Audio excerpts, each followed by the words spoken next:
So if we have this generation of like Zoomers and below who are very disillusioned with the sort of post-Blairite consensus, have no faith in the Conservative Party, are more tolerant of authoritarianism, are influenced by, you know, the manosphere guys from the kind of their low IQ to their high IQ iterations, the whole range.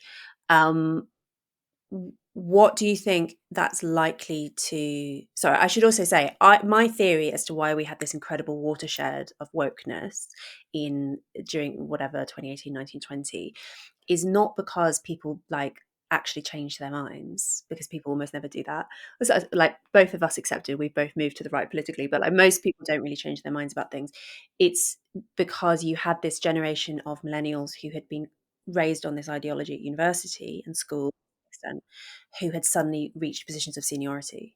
Oh yeah, no, completely. It was like, do you remember people used to always joke around? It was like a real boomer joke. It would be like, well, you know, it's all well and good being an activist when you're a student, but when you get a job, you know, then you're going to have to change your mind. I mean, that's just not true. What happened is the activists and like these, oh god, these annoying young woke people, they got jobs, they got good jobs, and then they started hiring people who also thought the same way they did.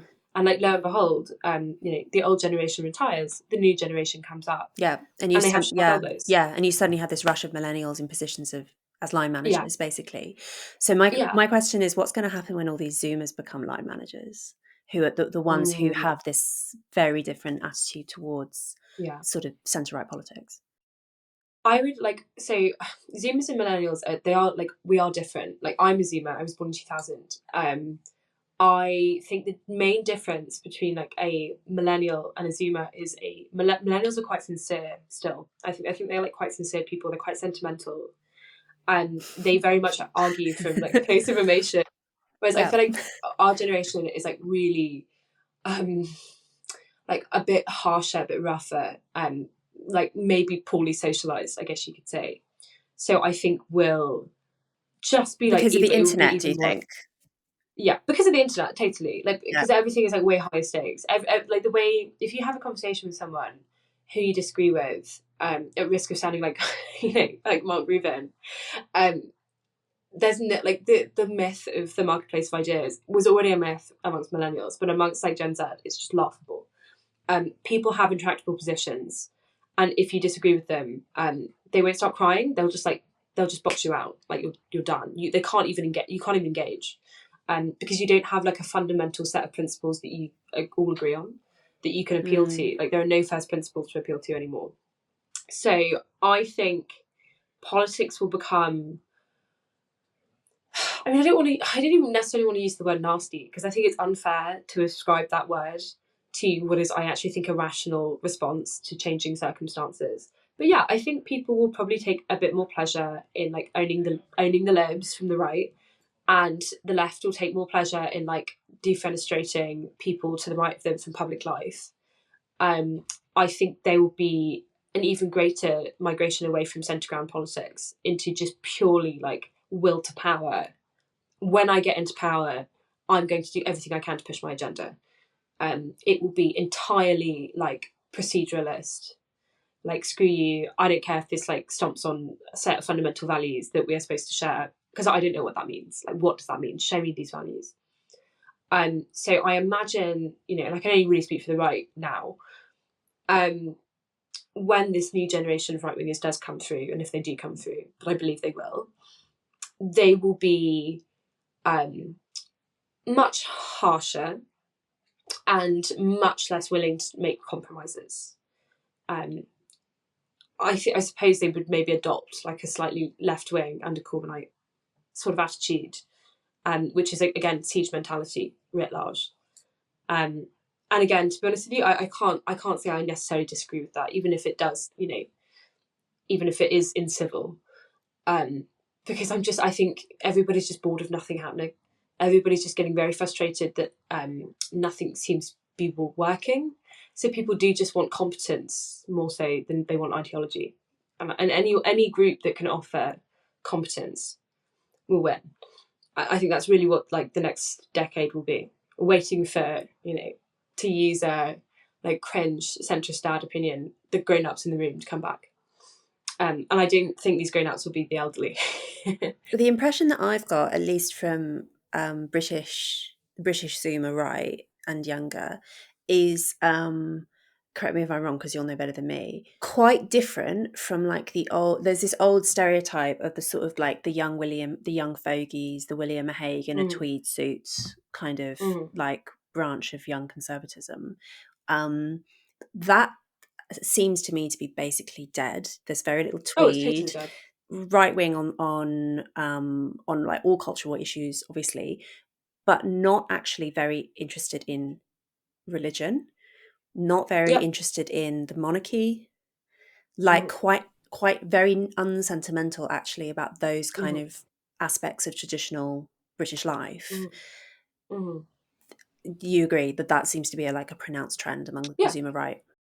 absolutely. Like, I was at Conservative Party conference, and it was really interesting talking to the kind of teenage activists. I mean, first of all, they don't even look the way they used to. I was left at university. I remember looking at the young Tories and being like, "You guys look like nerds. You just want to sit around and like talk about William Hague all day." And I was like, "I'm not interested in that," you Mm-hmm. know. Um, and it's really interesting to see how it's kind of flipped. Whereas all of like the energy, the ideas, again, like very unsentimental, very much like we just want to get stuff done. We don't care what it takes to get that done. Like we just want to get into power. Like that's all that matters. So the sort of people that they'll like bring up as like the intellectual inspirations will be like so alien from someone who was born like 30 years before. I mean, they don't even talk about like Thatcher really Mm, anymore, which is probably long overdue because she is a historical figure. You mm-hmm. know, if you are born like 10 of the 21st century, she is a historical figure to you. Mm-hmm. When you use like a platitude about, for example, a former mining town, or you bring up that legacy of empire or something, you just get like a blank stare. It's like, what is that? That means nothing to me. You know, this means nothing to me. This has nothing to do with my life. This is not the world that I grew up in. People are creating their own kind of political myths and like frameworks that they work around. Um, but that's going to create an intractable problem, right? Because if the new right is so alien to the alt right, um, and actively quite hostile towards it because they see them as essentially at fault and really as the enemy. Mm-hmm. Sometimes more so than they see left wingers as an enemy. They see them as traitors. Yeah. If there is going to be a takeover, say of the Conservative Party, um, how I don't see how that's going to work because it would be so hostile. I don't think people would be willing to do the traditional. Well, you're a young man. Put your head down.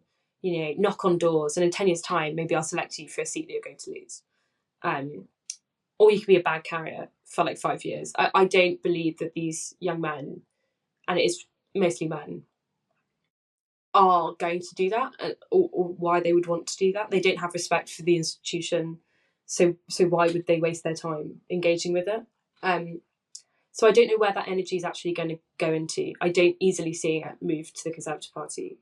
It's funny, isn't it? There's been all this hand wringing in like liberal media for a long time about this sort of like secret cabal of young right wingers and you know who are so much more sinister than you realize and whatever. Um, I don't think that I don't think that's generally. I don't think that has generally been true up until now. That it kind of maybe is, but in a sense, it's been it. There's been almost like a wish fulfillment in that progressivism has been Yes. so aggressive that it has actually created a young, very disillusioned class of Mm-hmm. mostly young men, Yeah. who are very, having met quite a few of them at NatCon and places like that. Mm. I also was struck by the fact that there is absolutely no tweed to be seen, and actually these are No. often very like socially confident, Oh good yeah. looking, like Yeah. yeah, Normal, like um, normal people who wouldn't engage in politics normally as well. I think what's interesting is like there's no like self mythologizing. So I think a lot of like the young folky stuff was obviously like an affectation. There's no like mhm, affectation to these people. And one mm, of the reasons why I was like talking to someone who's like on the centre left, and they were like, "Oh, it's so dangerous, it's so scary." And I was like, "Well, why do you find these people scary? Because they have no political power, and like they seem at the moment most of this young right like faction exists on like Twitter." Mhm. So, like, well, how could you be scared of these people? Come on, you're being hysterical. And they were like, well, because when you speak to them and you say, you can't say that, that's unacceptable for this reason, this reason, this reason, they go, I don't care. They're like, so? Yeah. So there's no way of like scolding Yeah. them anymore. And if you lose that like common like cultural frame of reference, where I say we all agree that this is the line, like you can't cross that line. And if they Mm. go, well, I'm going to cross it, I don't care. That means nothing to me. Well, then how do you respond? I don't know if you saw the video of Owen Jones speaking to that, he must have been like a teenager. It was at the Conservative Party conference, and I Yeah. think they were talking about like Enoch Powell and like multiculturalism. Mhm. And like this guy, he was like maybe I don't know, he must have been like 19, 20. Yeah. I Um, think that he was found later. He's an undergraduate. So yeah, right, he's like 19. Yeah. yeah, and like probably really hungover, like you know, someone's just like Owen James has just stuck a microphone in his face and has asked Mm. him a really controversial leading question, Mhm. and he essentially responded by saying, "Well, yeah, no, I think Enoch Powell was fine, and here are the reasons why." And it's really bizarre watching Owen, who's like, I disagree with him, but he's not like a stupid person. Just go, what? How could you possibly say that? That's a Yeah, he really disgusting thing to say. flounders. It's And amazing. he really Yeah. floundered because he tried to argue from a position again of like almost like I'm upset. Like, how could you do this? Like, how could you possibly believe that? And I don't know if I were on the centre left and that was the best thing I could come up with against a hungover undergraduate, I'd be really concerned because in the same way that the Yeah. young wokists took over institutions like 15 years ago, and then we started seeing the consequences of it, these young right wingers are also growing up and they're also moving into institutions and they're also going to get good jobs and they're going to go into politics. And if your Yeah. best rebuttal to them is you're being mean and I don't like it, you may as well just give up. That is such a weak position to be arguing from. Yeah, yeah. 'Cause so if we're right about the crucial thing just being reaching a sufficient level of seniority to have influence within an institution, then we're looking at maybe 10 years until these people in their early mid-20s are in positions of seniority, or maybe a bit sooner. Yeah, Um, yeah. yeah, and then you could see some quite significant watershed stuff going on.